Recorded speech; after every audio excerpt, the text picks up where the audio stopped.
are these reality shows where people get these ideas that they can do it too, that they can be the new Jade Goody? Are they good or bad on balance? From my point of view. For your bank balance, they're good, but are they good for No. the country? Unfortunately, it's easy for you to say it's not the reality.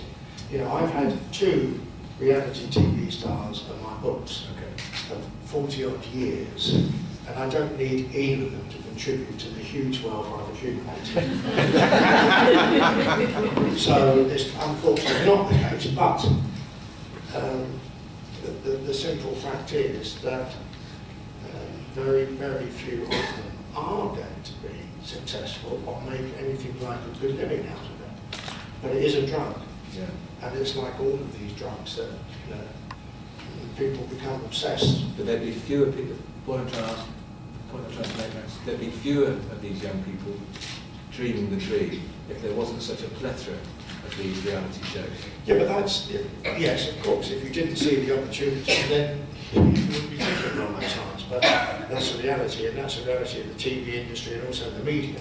And you as a journalist have got probably as much responsibility as I have, because maybe not so much the Telegraph, but most tabloids are absolutely full of, this whole celebrity bit, because it sells newspapers, the magazines.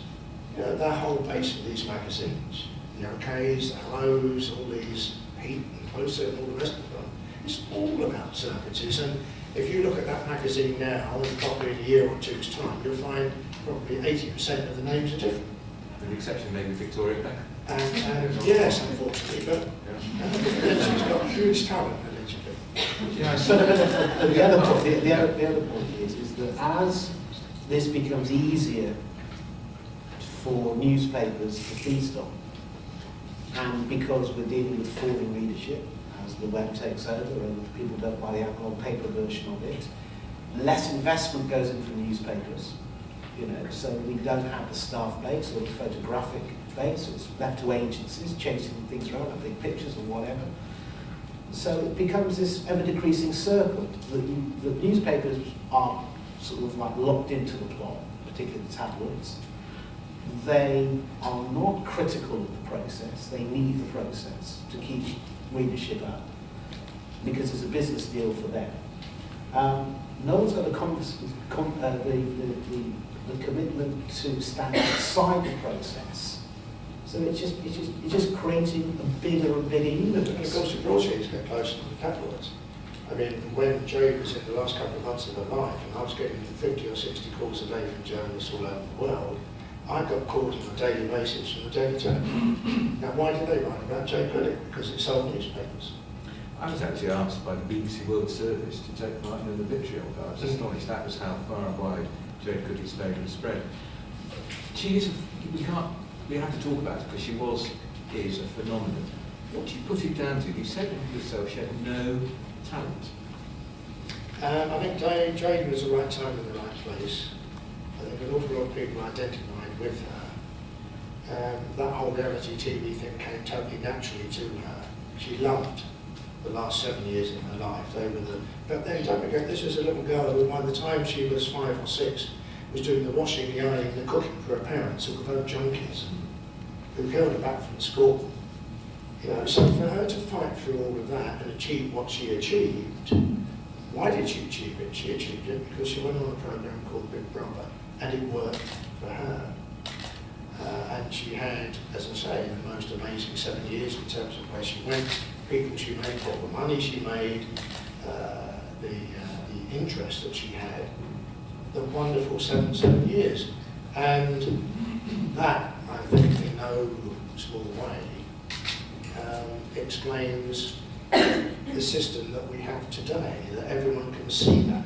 When Jade Goody died, it was covered worldwide by every major station, from Australia to America to South America to Asia to whatever, which she would have absolutely loved. There's an awful lot of people in this audience tonight that would love the same thing, not to die young, but to be covered worldwide by the media. What did you make of it, Mark? Well, I think she was owed. Unfortunately, she she became ill, and obviously she would do what anybody would do in that situation for her kids, is to sort of generate as much money as possible to create some sort of legacy. And, you know, but I think, you know, she heard about her illness when she was in the Indian Big Brother house, which they were trying to reconnect her with. But someone said, you know, would you rather enjoy that brief sort of like flirtation with fame, or never have it? And I think she said, I'd always want it. But I think that there would never be another Jay Goody. No, but there's some fundamental things that made her very special. Okay, here's a girl that died purely because of NHS blunders, purely because they missed the cervical cancer that was growing in her for 2 or 3 years. And then I said to her, as her doctor said to her, Jade, you should sue them, because she said, I won't do that, because the NHS looks after ordinary people. So if I take them to court and it costs them a lot of money, ordinary people will miss out. Now, I don't know any journalist that would have the ability to say that. And that's what she said. There was something very, very special about that girl, and it's the same with her children. You know, I came back, so I've only got 2 months, I'm going to do as much as I can to make sure they get the education I never had. I'm ignorant, they won't be, because I know how important it is. And that was such an important message for a young girl like that to be giving out all over the world. Why am I doing this? For that reason, and because it gives me something to focus on apart from dying. And also, because the more public I go about cervical cancer, the more young women there are in Britain that are going to avoid what happened to me. So she's already saved lots of lives, and she will save hundreds of lives in years to come. So there was something very, very special about that girl. You don't like journalists very much, do you? I speak as I find, they're good, bad, and indifferent. You know, they were far more honest years ago. But you need each other. Well, I mean, we're in the same industry, but, you know, you say like. You know, I like to work with people that are straight. I've never had a contract with anybody in my life.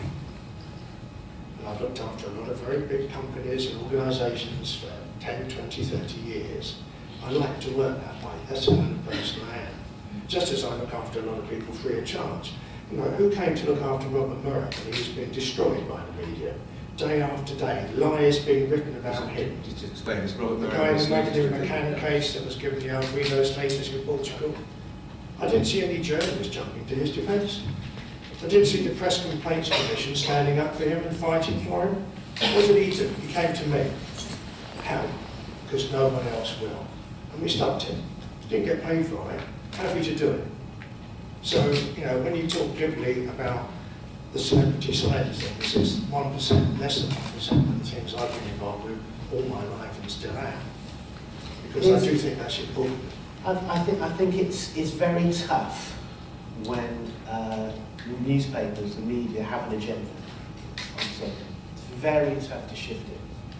And Yeah, because they're bullies. there is a lot of bullyism.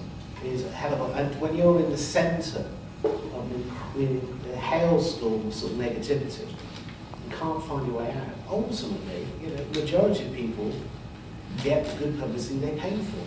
To a certain extent, I think that, you know, there are a lot of people who do get kicked around by the media and get sucked in to the media. The media need them. That makes it sound almost noble, and we're not really. I mean, there's a lot of stars I've worked with over the last 40 years. That quite honestly, if you knew the people they really are, you'd hate them. I would say We never create- to hear. Come on, We create an awful lot of images which are totally untrue. It's It totally always happens. misrepresented. That's why part never of work the for fun. anybody who Let really. me just digress. Never work for a hero. That's why.